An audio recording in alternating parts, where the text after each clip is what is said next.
Bienvenidos a Hablemos en Familia, el espacio del movimiento familiar cristiano, donde reflexionamos juntos sobre temas que fortalecen la fe, la familia y la vida comunitaria.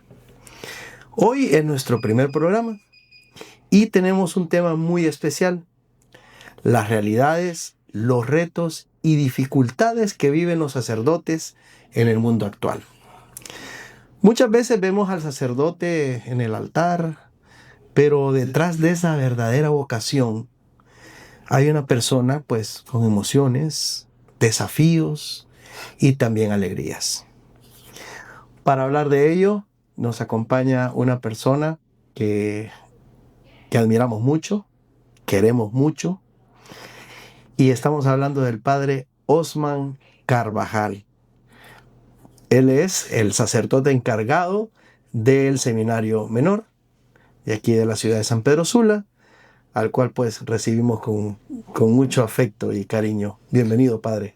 Muy bien, muchas gracias, Juan, y especialmente a las personas, ¿no?, que vamos a llegar a través de ese primer podcast de el Movimiento Familiar Cristiano, que es una oportunidad para evangelizar. Sobre todo, decíamos, ¿no?, que es un espacio para evangelizar, y el tema es un tema muy abierto, complejo y a la vez desafiante, porque toca propiamente, ¿no?, la humanidad del sacerdote visto desde toda su dimensión integral. El sacerdote no solo es dimensión espiritual, sino también estamos hablando de una dimensión humana, y que precisamente eso es que vamos a conversar aquí con Juan. Así es, padre. Gracias por aceptar la invitación. Y bueno, vamos a ir para comenzar este programa. Y para comenzar, padre, ¿cómo nació en usted esa vocación del sacerdocio? ¿Hubo algo que lo marcó? ¿Algún evento especial en su vida? ¿Fue alguna persona que lo motivó? ¿Usted admiraba a algún sacerdote? ¿O algún amigo le dijo, wow, vamos, seámonos sacerdotes? ¿O qué fue lo que lo motivó, padre? En la Santa Misión. Curiosamente, estamos en un año que vamos a comenzar la Santa Misión. Estamos en la primera etapa preparatoria. Y en la Santa Misión del 2006, viendo la fraternidad de los sacerdotes misioneros, la necesidad de la misión, la necesidad de los sacerdotes, entonces surgen mil inquietudes de por qué no. Entonces, cuando me pregunto de por qué no, miraba a mi párroco, en el que ese momento, Melvin Cantarero. En Melvin yo veía esa figura, ¿no?, del sacerdote alegre, dinámico, cercano a la gente, y lo que me llamaba la atención era cómo un hombre, extendiendo sus manos, podía convertir el el vino y el pan en el cuerpo y la sangre de Cristo. Para mí eso era intrigante, era una cosa sobrenatural que se escapaba de mi dimensión de un joven de 15 años. A los 15 años, padre, años. usted tuvo esa... A los 15 años, entonces, viendo precisamente la Santa Misión, la necesidad de sacerdotes y la figura de Melvin Cantarero, que en ese momento era mi párroco. Eso fue lo que más lo motivó a decirle sí a Dios y dejar todo para seguirlo. Sí. Me impactó porque era la entrega de un sacerdote. No estábamos acostumbrados a vivir con un sacerdote, a convivir con un sacerdote, y viendo la humanidad del sacerdote, ¿y por qué no? O sea que viene de una familia muy católica. No precisamente, de hecho que mi mamá no iba a la iglesia. Ella decía ser católica, pero no iba a la iglesia. Ella siempre inculcó a los hijos el tema de los sacramentos de la iniciación cristiana, pero hasta ahí. O sea, no era una cuestión de que mi mamá era una mujer comprometida en la iglesia. Ya luego, a raíz de que yo inicio mi vida en el seminario, ella ya se empezaba a comprometer cuando miraba que yo, después de un retiro, surgió la necesidad y la inquietud de trabajar en pastoral juvenil. Mi vocación nace también en pastoral juvenil, y de pastoral juvenil se desarrolla para toda la iglesia. Por eso es mi inquietud y mi preocupación por los jóvenes. Los jóvenes siempre en mi dimensión sacerdotal han estado muy presentes, porque yo nací de pastoral juvenil, crecí en pastoral juvenil, y mi mamá, a raíz de ello, pues empezó también a comprometerse en iglesia, de tal modo que después ella se hizo catequista. Así. Uh-huh. A pesar de que no tenía No estaba una vida comprometida. entregada. Yo o recuerdo a comprometida. Tila se llama, en ese momento se llamó la que era la delegada de la palabra de Dios de mi comunidad, y siempre iba a invitarla para ir a misa. Mi mamá siempre le decía, voy a ver, sí, gracias Tila, y al final la excusa era el maíz. No, estoy cocinando maíz. O sea, no puedo irme para la iglesia porque estoy cocinando maíz. Entonces luego surge mi mamá una verdadera conversión a raíz de mi acercamiento también al seminario. Wow. Sí. Bueno, ¿en qué año entró al seminario, padre? Al seminario menor Santiago Apóstol yo ingreso el 2008, 2008. a mis 16 años. Wow. Bueno, entra al seminario, inicia ese proceso, ¿verdad? De formación. Y durante ese proceso, padre, hubo algunos momentos de duda, de miedo, de lucha interior, en el que usted dice, o en el que usted dijo en ese momento, ya no sigo, yo me voy. Muchísimos. Surgen muchas dudas, muchas inquietudes. De hecho, que las primeras dudas surgen ¿me voy para el mayor o no? Entonces, un espacio de discernimiento da la oportunidad para uno decidir. El seminario mayor o el seminario no es un espacio tanto que uno va a discernir, sino un espacio donde uno va a crecer formativamente. Y en ese momento de dudas, de inquietudes, surgió el tema, ¿no? ¿Será que sí esto es lo mío? ¿Será que sí el Señor me está llamando para ser sacerdote? Y ahí es donde surgen las dudas, las inquietudes, el tema del desánimo, el tema de la infidelidad incluso dentro del seminario. Entonces ahí es donde surgen las debilidades y se ve la verdadera humanidad tanto de un seminarista como de un sacerdote. Cuando hable de infidelidad, padre, ¿a qué se refiere? Me podría referir a un enamoramiento, por ejemplo.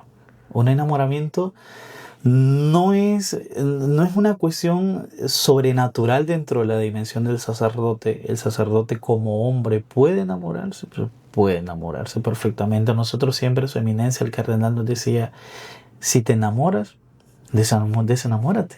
Ya está. O sea, no estamos exentos de enamorarnos dentro del proceso o ya una vez siendo sacerdote.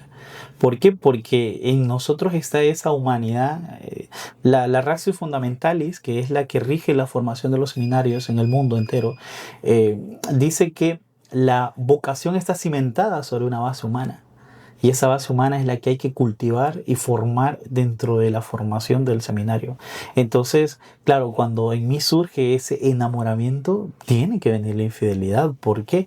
Porque uno ya empieza el mensaje, las ganas de te pienso, el momento de quiero estar con la muchacha, o por qué mejor no me salgo. Viene en el tema de ya no estar con la comunidad, sino que uno está ansioso por querer salir del comedor para poder ir un mensaje. No, hola, ¿qué tal? ¿Cómo está? Porque ya está el tema de la persona en la cabeza. Y cuando ocurre eso ocurre por lo general en nosotros, los sacerdotes, o en la formación, cuando hay muchos vacíos afectivos. Muchísimo. Que vienen desde su niñez. Exactamente, que vienen desde una niñez probablemente herida o con algunas falencias, con algunas debilidades, con algunos socavones. Entonces, en esa etapa del tema del no formar esa dimensión humana afectiva del candidato, surgen las infidelidades. Padre, esta pregunta me la estaba reservando para después. Pero permítame hacerle una pregunta un poco más humana, ya que tocamos el tema de la infidelidad dentro de esa vida formativa que tuvo y que aún está teniendo, porque hablábamos extra cámaras que siempre nos estamos formando. Es una formación constante. Pero ¿alguna vez usted se ha enamorado? ¿O alguien lo ha enamorado en ese camino formativo? ¿Cómo se vive esa parte tan natural? ¿Cómo un sacerdote vive esa parte tan natural que viene, como usted lo decía, del corazón, desde esa vocación del celibato, pues? De hecho, que yo un 11 de junio del año 2015 dejo el seminario mayor porque estaba enamorado.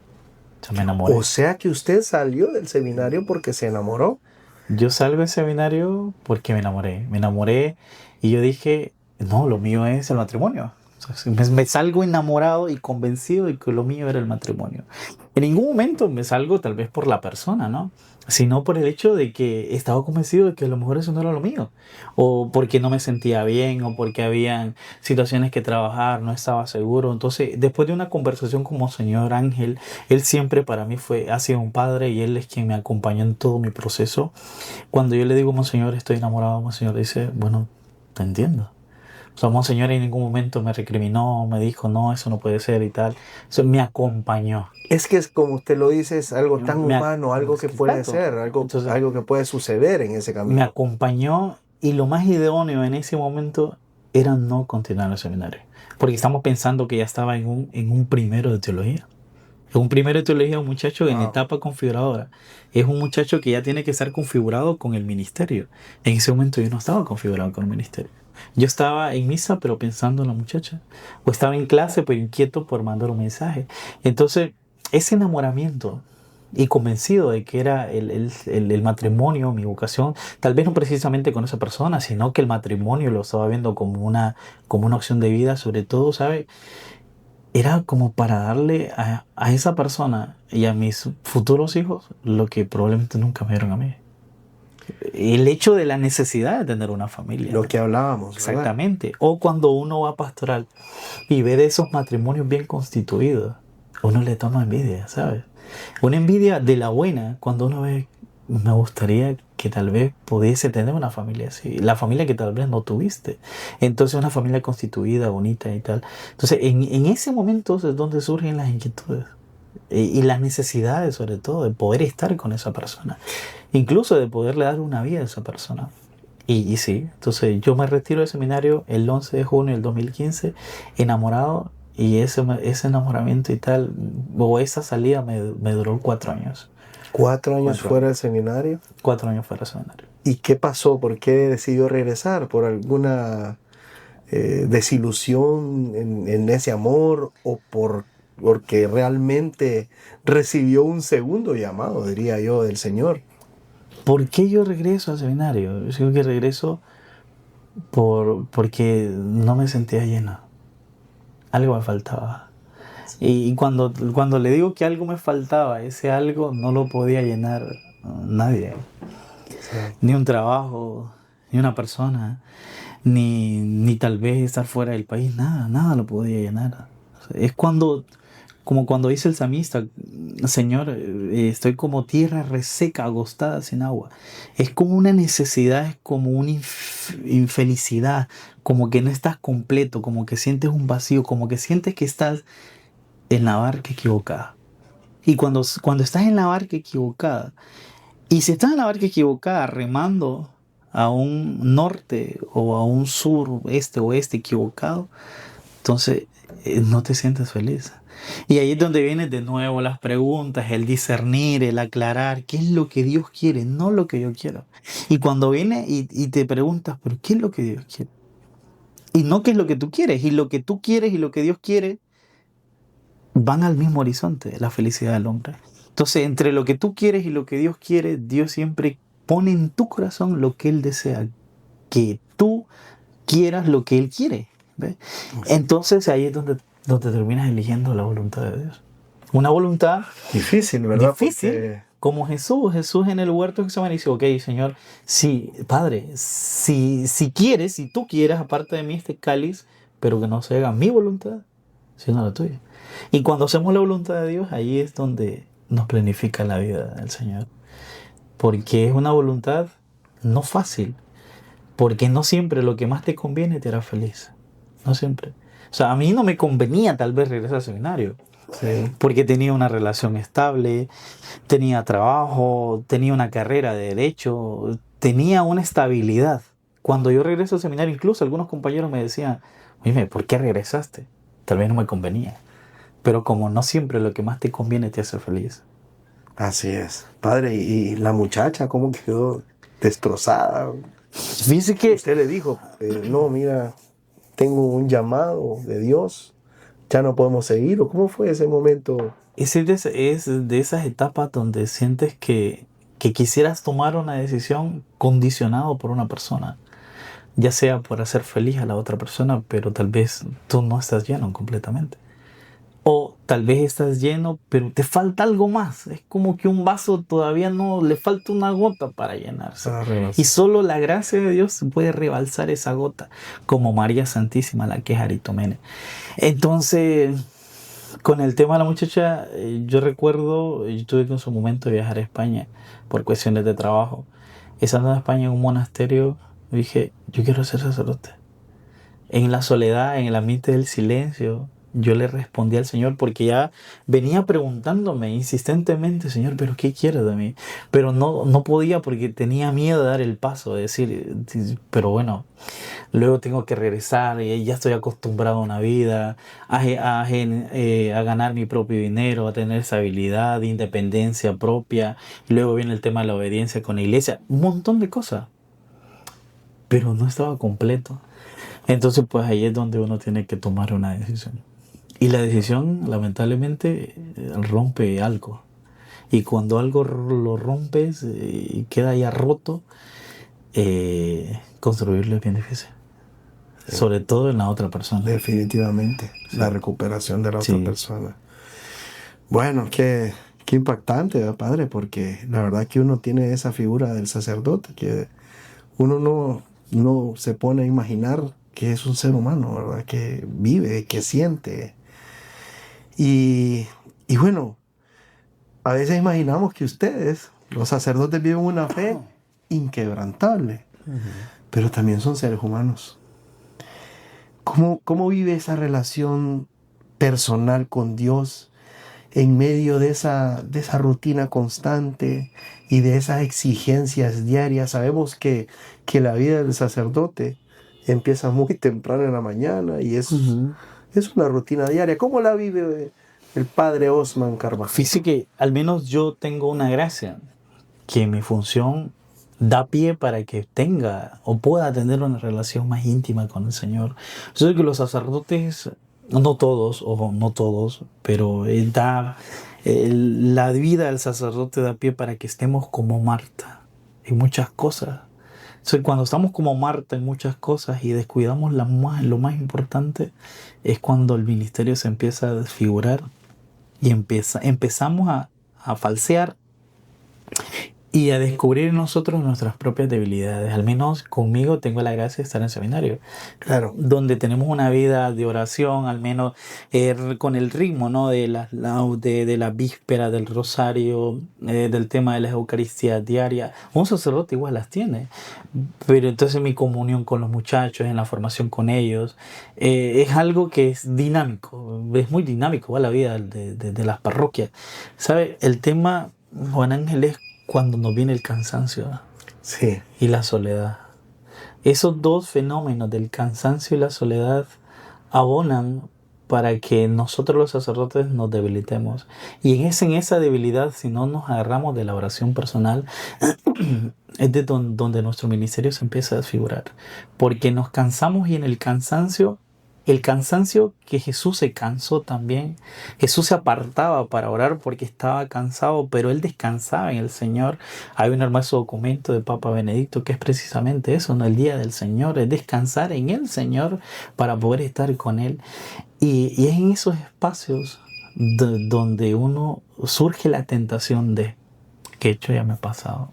¿Ya le ha pasado, padre? Sí, es como cuando surge la tentación de montarte al carro y andar tan cansado que hasta los pies te duelen y decir, ¿en qué momento me metí a esto? Y es en ese momento donde el Señor viene y como es tan bueno y misericordioso, te vuelve a envolver, valgo de palabras, con su amor y su misericordia y te muestra el camino y te dice, tú fuiste hecho para esto. Y ahí es donde uno vuelve a encontrarse con Dios. Interesante. Y eso le pasa también a la vida de los servidores. Sí. Comentábamos en otras reuniones que a veces muchos servidores de la iglesia se enfocan más en el hacer, se cansan. Y ahí es donde vienen esos momentos de debilidad y en donde muchos toman la decisión de dejar todo, de dejar el servicio. Y sabe que es en ese momento San Ignacio de Loyola tiene, en los ejercicios de Ignacio de Loyola hay dos espíritus, ¿no? El espíritu de la consolación y el espíritu de la desolación. Cuando estás en consolación es cuando estás en plena alegría, paz interior, estabilidad emocional, cuando te sientes tranquilo, consolado. Cuando estamos en desolación es cuando estamos tristes, agobiados, ansiosos, deprimidos, cansados, angustiados, etcétera, etcétera. Entonces, cuando estamos en desolación, nunca decidas.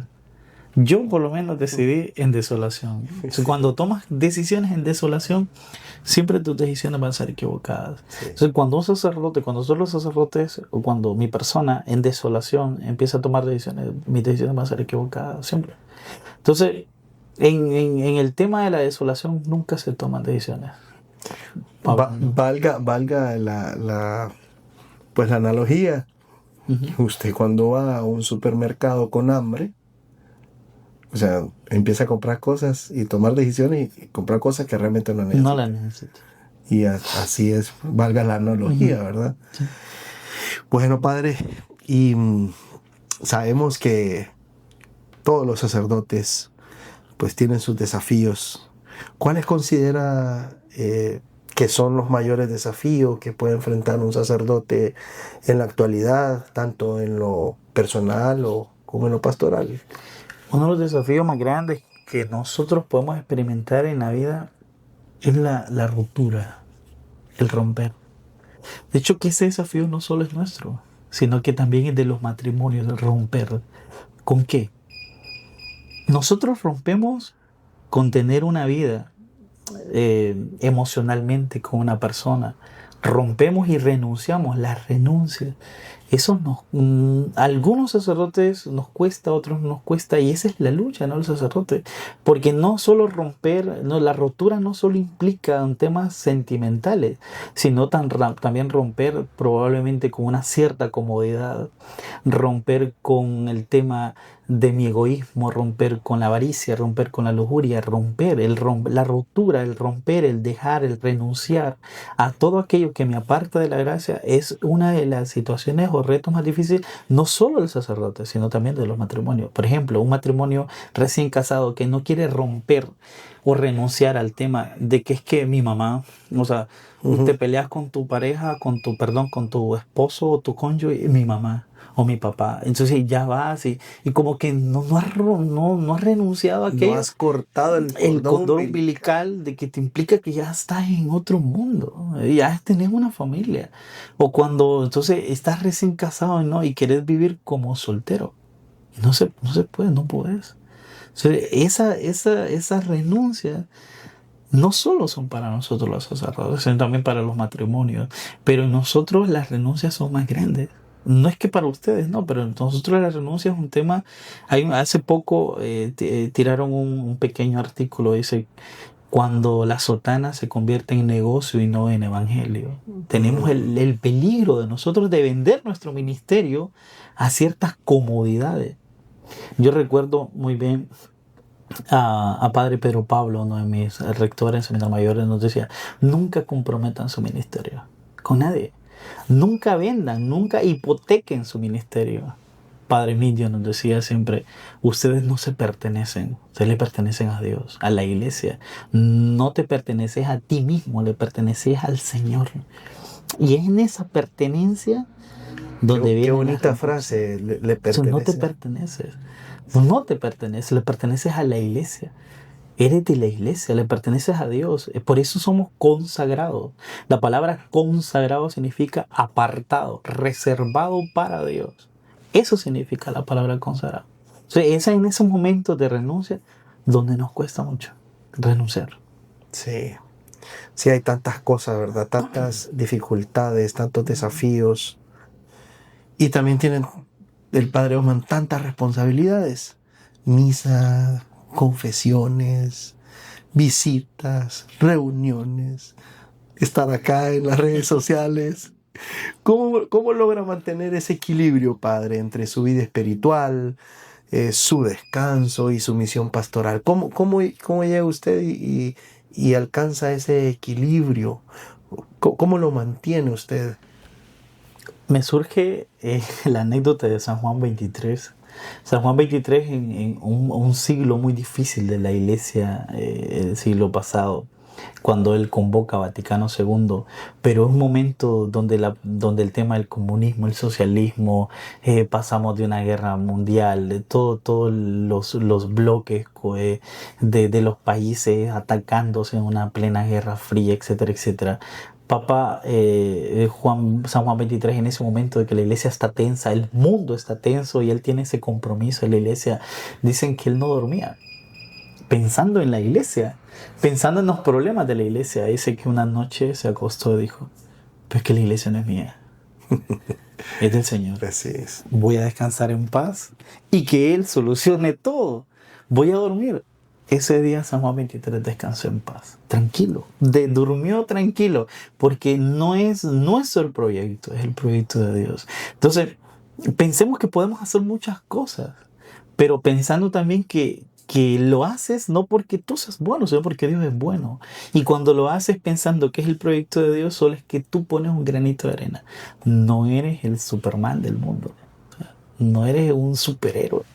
Eres un hombre que intenta solo hacer lo que tenés que hacer, la voluntad de Dios. Y cuando haces lo que tenés que hacer y es la voluntad de Dios, en ese ejercicio del hacer, ¿no? Es donde te tienes que dar cuenta que no eres indispensable tampoco. Sí. O sea, es que si tú no lo haces, qué mal, porque no lo haces, porque lo tienes que hacer. Pero además, si te envuelves solo en el tema de querer sofocarte por todo, vas a terminar destruyendo tu ministerio. Lo destruyes porque te sofocas con muchas cosas. Tranquilo, no pasa nada, la iglesia es de Dios. Tranquilo. Entonces no te sofoque. Y tal vez en algún momento yo he caído en esa sofoca, ¿no? De querer hacer una cosa y que la dirección espiritual, que atender a una persona. Porque el asunto es que está en que no nos ordenamos para nosotros. Así es. Nos ordenamos para la iglesia. Y si una persona, por ejemplo, hace un mes, tal vez, menos 15 días, una persona me llamaba, padre, necesitamos una unción de los enfermos a las 11 de la noche. Me comentó, padre, ¿cierto? Ese es otro tema. Pero hace poco me pasó, a las 11 de la noche, ya estaba acostado. Me llamó la persona. Confieso de que no contesté. Estaba ya descansando, pero es que me mandó un mensaje, vi el mensaje y cuando él me dice, es una unción, yo dije, para eso te ordenaste, mamá. Perdón que le interrumpa. Hubo un momentito en que dijo, estoy ya dormido, cansado, me voy a hacer el que no vi el mensaje. La llamada. Pero ahí estaba el mensaje, pero era una unción. Y yo en la cama tuvo dudas para eso. Tuvo dudas. Tal vez no dudas, sino el tema de dejar la cama. Ya tener que ponerte ropa y te ordenaste para esto. Si te llaman a las 2 de la mañana, tenés que ir a la unción. Y ya me ha pasado en varias ocasiones que a las 11, 12 de la noche, 1 de la noche de la madrugada, padre, necesitamos una unción. Y allá tenemos que ir porque nos ordenamos para ustedes, para la iglesia. Y sabe, llegué al Catarino Rivas y como casi me conozco el Catarino Rivas, creo que casi todas las clínicas de San Pedro Sula. Sí, y entro al Catarino, doy la unción, acompaño un momento en la oración al enfermo con sus familiares. A las 2 horas la persona murió. Wow. Entonces es allí donde te das cuenta de que es una gracia. Sí. ¿Qué hubiese pasado si no hubiese ido? Si hubiese quedado ahí en cama, tranquilo, no pasa nada, estoy descansando, me voy a hacer el de que no, el de a peso, como decimos popularmente, el que no no pasa nada, se puede esperar para mañana. No puede esperar para mañana, ella. ¿Cómo? Entonces nada, levántate, para eso te ordenaste. Y a las 2 horas esa persona murió, y esa persona murió en paz, y tranquilo. Wow. Esa persona ese día se encontró con el Señor. Sí.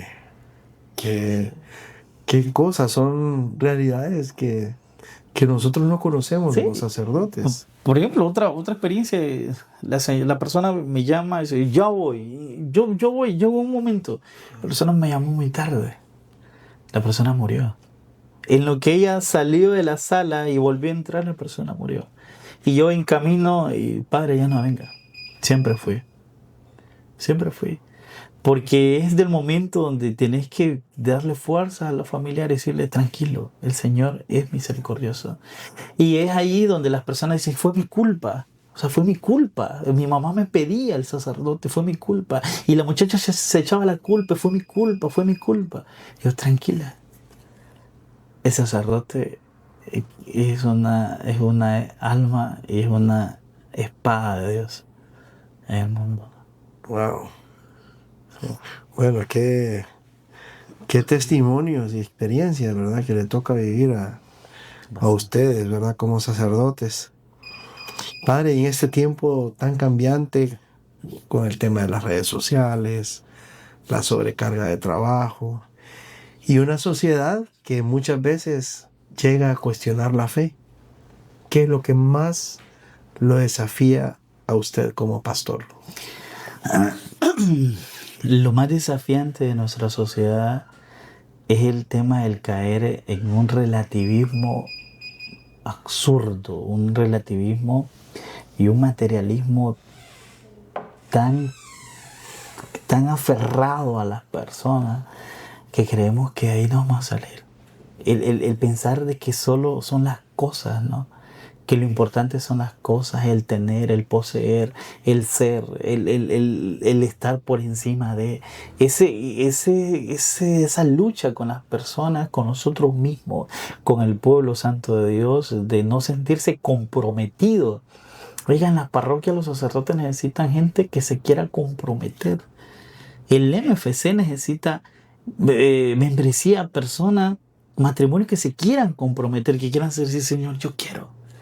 Entonces esa dejadez de la feligresía, ¿no? Donde al sacerdote lo escapa de desilusionar porque estás dando casi todo por tu parroquia y te encuentras con una feligresía cerrada o a veces una feligresía donde hay pastorales que se creen más que otras. Entonces eso es un choque donde Y eso pasa, donde el pastor se siente realmente deprimido pero ¿y entonces qué estoy haciendo? Porque sentís que la feligresía no te responde. Y así como hay muchas feligresías, muchas parroquias y mucho pueblo santo de Dios, el pueblo santo de Dios es eso, un pueblo santo, donde da todo por el todo, aún en sus afanes, en sus enfermedades, deudas, dificultades, siempre están ahí. So, uno de los retos para concluir de la sociedad actual, para el sacerdote como nosotros como pastores del pueblo de Dios, es eso, ¿no? El poco compromiso del pueblo de Dios, el relativismo y el materialismo. Esos son los mayores desafíos, ¿verdad? Para usted dentro de... Bueno, pero en medio de todo esto, ahora vamos a ver la otra cara de la moneda. Hablábamos de que esa falta de compromiso y el relativismo de movimientos o de los feligreses, pero viéndolo del el otro lado de la moneda, ¿qué tanto apoyo siente usted de la comunidad laical y especialmente del movimiento familiar cristiano? ¿Cómo lo...?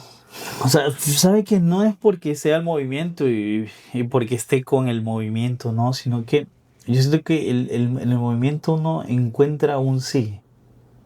Un sí cuando el sí es del equipo, ¿no? Encontrar un sí para el sacerdote. No desconozco el sí entre el equipo, pero cuando el sacerdote solicita el apoyo, sobre todo el movimiento familiar cristiano, siempre está. Tenemos experiencias de parroquias en nuestra arquidiócesis de San Pedro Sula, donde es el movimiento el que responde a las exigencias de la parroquia, a las necesidades incluso del mismo párroco, ¿no? Entonces es como que estar pendiente siempre de su sacerdote. Es un llamado sobre todo para el movimiento, no solo para el movimiento, sino para la feligresía, de estar pendiente de los sacerdotes. Es inconcebible, Juan, que un sacerdote llegue a una comunidad a las 6 de la noche a presidir Eucaristía y que no le digan, Padre, ya cenó, Padre, va a cenar, Padre, aquí le traemos, Padre. Pensamos que el sacerdote llega a la comunidad, ¿verdad? Regresa a la parroquia y pensamos que lo están esperando con un manjar exquisito. El sacerdote no tiene esposa, o sea, no tiene una empleada que se queda ahí permanentemente, nada que ver. Y si hay alguna persona que le ayuda, le tiene que dejar, el sacerdote tiene que calentar. Entonces es inconcebible que el sacerdote se mueva hasta una comunidad de su propia parroquia y luego no tengamos como la caridad, ¿no?, de atender a nuestros sacerdotes y decirle: Padre, aquí le traemos la cena bien calentita, come un poquito. Y le acompañamos, y aquí estamos con usted. Entonces el sacerdote se siente acompañado. Es triste cuando con un hermano sacerdote le dice: no tengo comida en la casa. Porque no todas las parroquias económicamente en la Arquidiócesis de San Pedro Sula son autosostenibles. Y más de alguna parroquia, tal vez ya sea por una tal vez una administración que no está tan bien, ¿verdad? Pero, o por tal vez que no estamos pendientes de nuestro sacerdote, tal vez el sacerdote se queda sin comida, ¿sabes? Entonces es impensable pedirle eso, ¿no? Que una caridad para con el sacerdote, de que cuando se le encuentran y va a presidir Eucaristía en una cena a 7 de la noche, Padre, ya cenó. O Y a veces llevárselo. van sin cena Sí. con una gran hambre. Sí. Padre, y le voy a hacer una pregunta, pero si quiere contéstemela, o si no, pues me dice: no, eso no lo puedo contestar. Pero hay muchas personas que se hacen la interrogante y dicen: a los padres les pagan. ¿Sabe? A ¿Ah? los sacerdotes no nos pagan. O sea, no es que recibimos un salario como lo puede recibir una persona de una empresa, ¿no? Nosotros no recibimos un salario. Nosotros de la iglesia, la Arquidiócesis de San Pedro Sula recibimos un pequeño estipendio.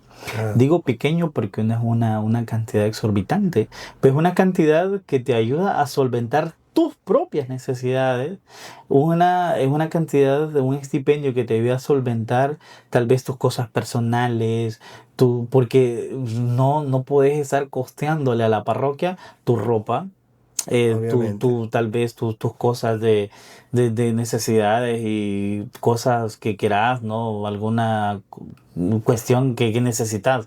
No le podemos estar cargando a la parroquia. Y ahí donde solventamos con el estipendio que nos da la Arquidiócesis de San Pedro Sula. Entonces los sacerdotes efectivamente recibimos un estipendio, como le digo, no es la gran cantidad, pero es una cantidad considerable que nos da para poder solventar nuestras necesidades e incluso de ahí poder solventar algunas cosas de familia. Por ejemplo, yo cuando voy a casa, yo a mi mamá siempre le dejo dinero. Ah, Siempre ok. cuando puedo yo le dejo dinero. Entonces es que es como con solventar cosas, ¿no? Y con eso, ¿por qué? Porque te quedas completamente libre. Te quedas libre porque en la parroquia, la parroquia misma, ella misma, ¿no? Solventa el tema de los gastos fijos, de energía, de agua, etcétera, etcétera, comida. Pero incluso hay algunas parroquias, y conozco realidades de hermanos sacerdotes, donde más de algún hermano sacerdote, esa quincena o ese mes, le tocó a él bolsearse, sacar su cartera y colocar el dinero para solventar la comida del mes de la parroquia. Wow. Sí, no puede pasar. Pero hay sacerdotes que han renunciado a eso, o todos. Se han dado el caso de sacerdotes que dicen: no, yo no voy a recibir nada, mi vida va a ser de la caridad o algo, no a Hay casos, eso. por ejemplo, tal vez no me gustaría mencionar casos bien Sí, no, concretos con nombre y obviemos. tal, ¿no? Pero tal vez un sacerdote X español que de su propia pensión o de su propia herencia, él construye algunos espacios de beneficencia para la iglesia. Y sí hay. Sí hay. Sacerdotes extranjeros. Y de los hermanos sacerdotes de Honduras, conozco uno, por ejemplo, que siendo empresario, dejó su empresa, su capital de familia y se hizo sacerdote. Otro hermano que ganando 20 y tantos miles de lempiras al mes, deja el trabajo. Bueno, yo quiero ser sacerdote y se hizo religioso, mercedario. Mm, Hermanos sacerdotes entre nosotros que teniendo su propio trabajo, su licenciatura, familia también, ¿Mm? familia también. de, No, o ya alguien que tenga hijos no puede renunciar a o sus bienes, sí. sí, perfectamente, para poder ser sacerdote, sí. Entonces tenemos casos de hermanos sacerdotes que teniendo ya su trabajo, su licenciatura, su buen puesto, dejan todo y se hacen sacerdotes. Wow. Entonces no, porque es que los sacerdotes no es que nos formamos en una intemperie tampoco, no, o no es que salimos de la nada, sino que hay muchos compañeros. Es que no me gustaría mencionar casos bien concretos, No pero mencione, padre. conocemos casos, o conozco casos dentro del propio clero, de nuestro clero, que es un clero, dicho sea de paso, San Pedro Sula tiene la gracia de tener un clero tan bueno, con obispos tan buenos y hermanos sacerdotes, donde nosotros no nos andamos, fíjense que no nos andamos como que metiendo las trampillas entre nosotros mismos. Somos hermanos en el clero, en el presbiterio. Entonces, hay muchos compañeros que siendo abogados, licenciados en mercadotecnia, administradores de empresas, dejan todo su trabajo y se van para el seminario. Y ahora son sacerdotes. A veces son decisiones difíciles, Sí. ¿verdad? Dejar su comodidad, sus bienes, Ujú. sus ingresos Sí. para dedicarse a... De hecho, que el año pasado, este año en discernimiento, tuve un muchacho de discernimiento que tiene una licenciatura. Ya terminando su grado académico, dice, padre, me llama la atención ser sacerdote. Pero sos inteligente. Los sacerdotes somos muy inteligentes. Pero muchacho, podés tener una empresa y tal. Yo quiero ser sacerdote. Bueno, padre, ya para ir terminando. Ya hablamos de todas esas dificultades, ¿verdad? Que han tenido, los momentos difíciles. Pero, ¿qué es lo que más le da a usted alegría de ser sacerdote? El pueblo de Dios. El pueblo santo de Dios. Cuando Juan, fíjese que cuando sentís el cariño del pueblo, cuando el pueblo te abraza en su caridad, te abre las puertas de su casa, cuando se sienten en confianza contigo, cuando confesás, cuando ungís, cuando unís almas en el matrimonio, cuando ves la conversión de un feligrés o la conversión de alguien espiritual, hijo tuyo espiritualmente, y cómo has crecido, muchacho. Cuando acompañas a alguien y luego te das cuenta que esa persona está luchando y que es gracias al apoyo de una figura sacerdotal que está ahí, Jesucristo, y te ve, eso no tiene precio.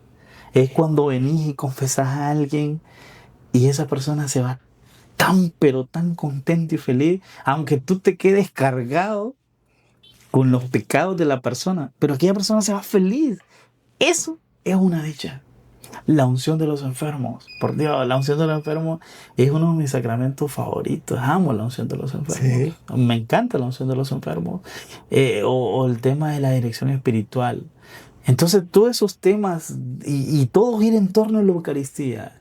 Y cuando estás con Jesús allí y estás consagrando, eso no tiene precio. O sea, tus manos están consagradas y tus manos pueden hacer mucho bien en el mundo. Las manos de un sacerdote son manos consagradas. Wow.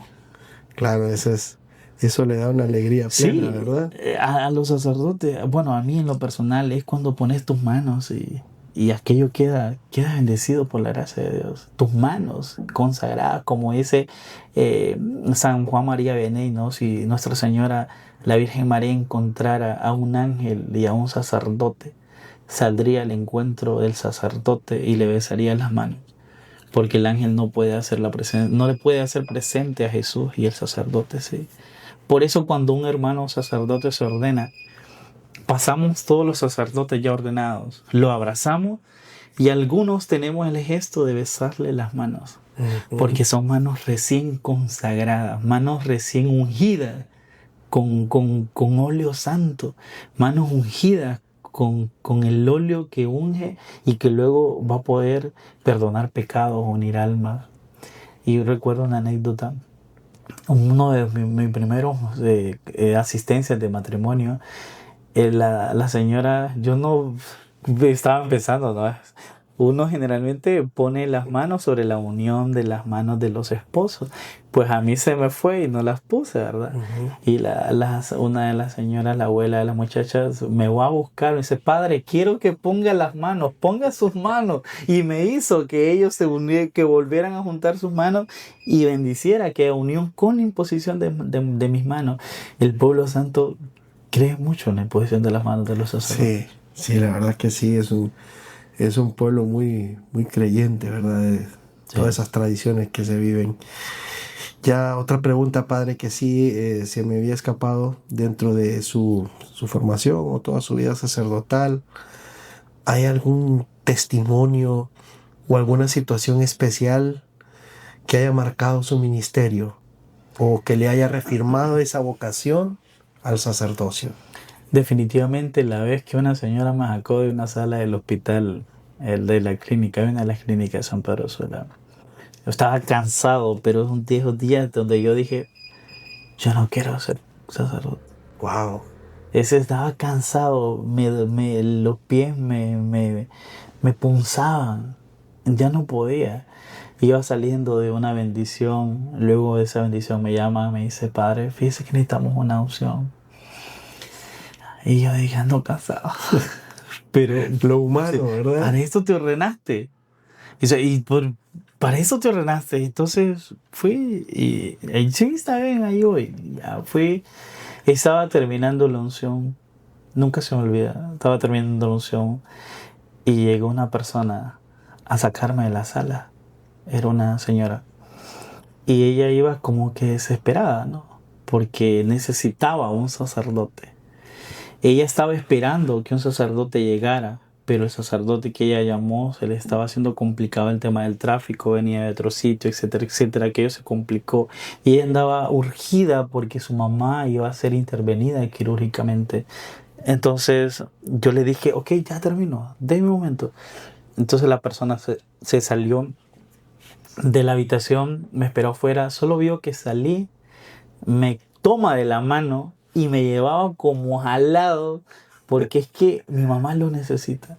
Sí. Cuando yo llegué a la sala donde la mamá estaba para poder ser intervenida, ya los doctores estaban como que apurados. Efectivamente, la señora necesitaba la confesión, era la confesión que necesitaba. La confesé, la ungí y se la llevaron. Se la llevaron para el quirófano, me monté al carro y me puse a llorar. De verdad, padre. Me puse a llorar porque después de haber renegado, de que andaba cansado y todo el asunto, el Señor te muestra su gracia y tu misericordia y te muestra la gracia en el pueblo santo de Dios, en que el pueblo todavía necesita sacerdotes. La iglesia necesita sacerdotes, pero tal vez no cualquier sacerdote, sino sacerdotes que se entreguen al pueblo, santos sacerdotes, sacerdotes disponibles, sacerdotes que digan sí quiero servir, sacerdotes que no vean condiciones sociales, sino que el pueblo santo de Dios necesita sacerdotes también santos y entregados. Interesante, padre. Bueno, finalmente, padre, ¿qué mensaje le gustaría dejar a las familias del movimiento familiar cristiano sobre cómo acompañar, cómo valorarlos o cómo sostener la vida de sus sacerdotes? El movimiento familiar cristiano, yo siempre se los he dicho a ustedes, es un invento de Dios. Ustedes tienen un hermoso movimiento, un movimiento que hace tanto bien en el mundo, tanto bien, tanto bien. Y el movimiento familiar cristiano, siendo un invento de Dios en el mundo y para la sociedad, como le dice la Gaudium et Spes, la familia como una máquina para poder construir el mundo, son eso. Matrimonios, piensen que ustedes son la base de toda la sociedad. En ustedes está el futuro de la iglesia. Como dice Papa León, en el matrimonio y en la familia se fragua el futuro de la iglesia, el futuro de la sociedad. Entonces decirles que ánimo, están en el camino correcto. En este camino es donde se deben quedar. Y para que puedan seguir sirviendo con anhelo, con ahínco en esas 7 áreas que tiene el movimiento, para poder seguir construyendo una sociedad donde se frague realmente el futuro de la iglesia. Entonces, matrimonios santos, matrimonios unidos, matrimonios que quieran trabajar con la familia, por la familia, matrimonios donde hay dificultades, crisis, problemas económicos, etcétera, etcétera, donde hay veces que se quieren tirar las ollas, donde a veces quieren jalar de los pelos, matrimonios donde vienen y hay retos, dificultades, pero tranquilos.